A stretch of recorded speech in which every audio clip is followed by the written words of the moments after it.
ఈ దోవలో నేను కూడా ఎస్ మీకు సమంగా నేను వచ్చేస్తాను నేను అనుకుంటున్నాను.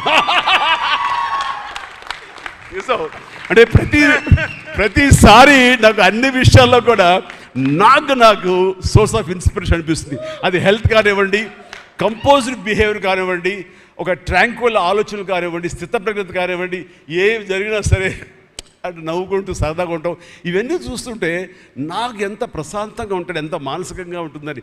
సో అలాగా ఈ ప్రొఫెషనల్గా కూడా ఈ సినిమాతోటి తను వెళ్ళే దారిలో ఎస్ వై నాట్ నేను కూడా రేపు పొద్దున ఏదైనా అవసరం వచ్చి ఓటీటీలో ఏదైనా సినిమాలు చేయాల్సి వస్తే కనుక ఏం ప్లాయ్ నార్సింగ్ నువ్వే గబుని అన్నా కదా గబుకొని రెడీ అయ్యి వచ్చే రేపు పొద్దున ఇంటికి.